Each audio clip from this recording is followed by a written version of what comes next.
Boy Pocket one year with Wario Land, and I would always want to like watch over his shoulder, that tiny dim screen over his shoulder. And every once in a while, I got lucky and he actually let me play it for a while. When I got my own Game Boy, I remember the two of us each getting our own copy of Pokemon. He had red and I had blue, and we would argue over which starter was the best, Charmander or Squirtle. Him arguing for Charmander and me for Squirtle.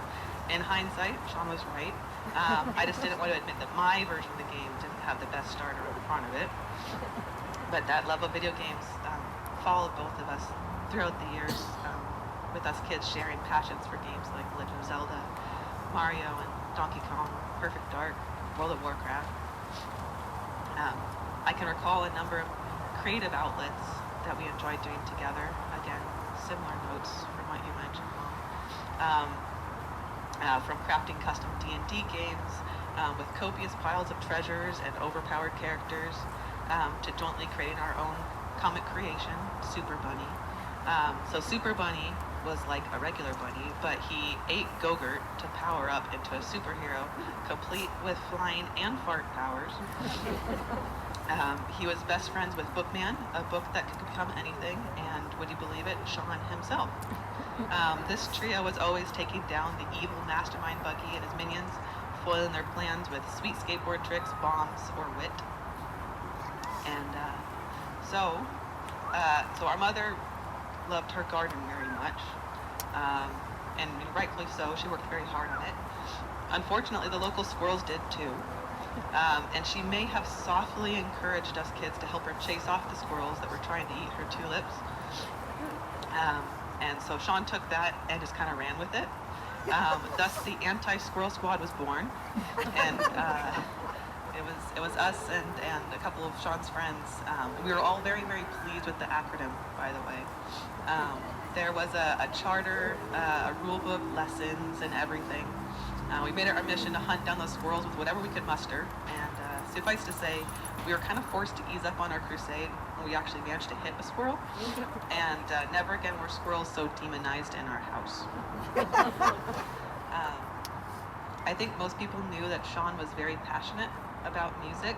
A lot of my early music tastes were directly influenced by him, and I think a lot of people can say the same. From Iron Maiden to Hammerfall, Dream Theater, Blackmore's Night, I remember Sean excitedly sharing new groups and albums with me. There was even one point where he started to learn playing guitar, where we decided that one day we would have a band. I just needed to learn the drums or the bass guitar first. Well, I didn't end up learning either. I was very much into the arts and drawing in particular, and I'll never forget the soft, subtle praise I would get from him whenever I would do anything particularly badass, and the pride that I got from it. I really looked up to my brother and sought out his approval. And, in our teen years, while he was never very outwardly expressive in his affections, he would always let us know that he loved and cared for us. And, thank you. I'm sad that I didn't get to rekindle that friendship with him, but I do have a lot of fond memories. I look significantly less prepared than everybody, but it was kind of on purpose because I didn't want to double up on all of the same stories. But there's a lot of good ones that they covered already. So in Super Bunny, you guys may not know, but the Sean character was essentially just a cool guy. It was just a guy in sunglasses who skateboarded around and saved the day by being cool. Which, kind of in character, now that I think about it. Oh, Lena just said he always won the poker games too, so he's a pretty legit character. My own memories of Sean, honestly, when I was a kid, he was a bit of a tyrant, and I don't know, I wasn't that close to him initially, because I could occasionally get Evelina to switch alliances and be on my side a little bit. But Sean was almost an antagonistic force until he started being a teen. And he softened up real quick for me.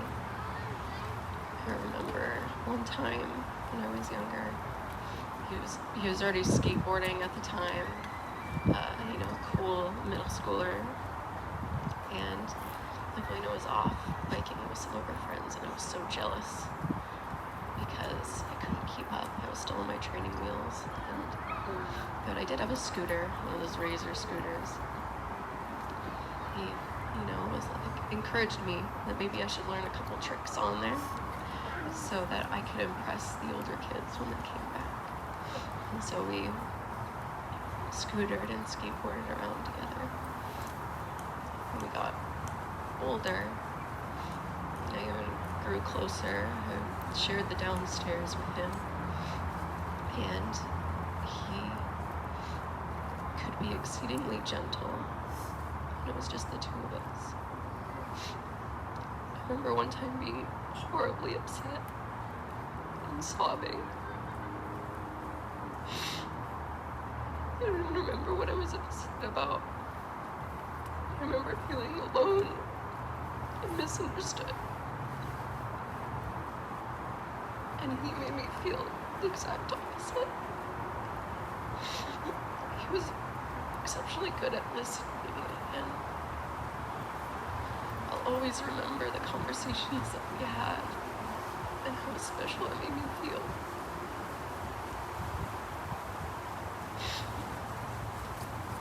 I lost a brother, but also a friend.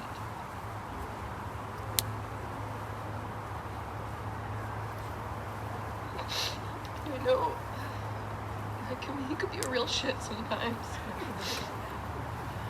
And I don't forget that either.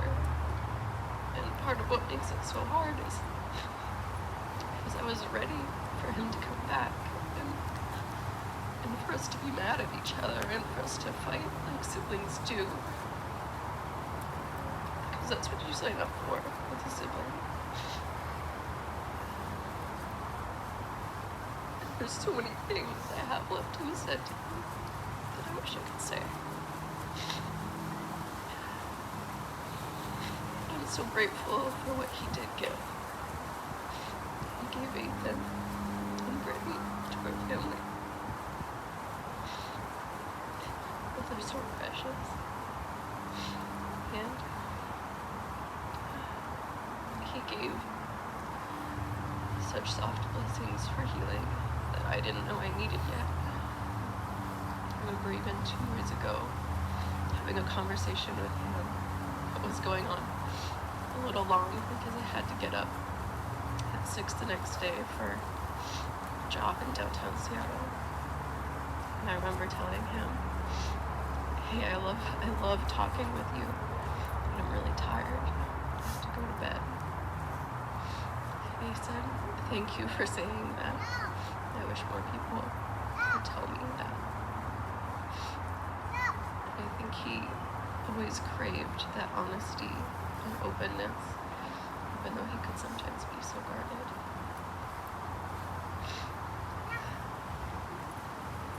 But I want to thank you all for coming here and for witnessing him, for both being a little shit and for being the compassionate delight of a person that he was.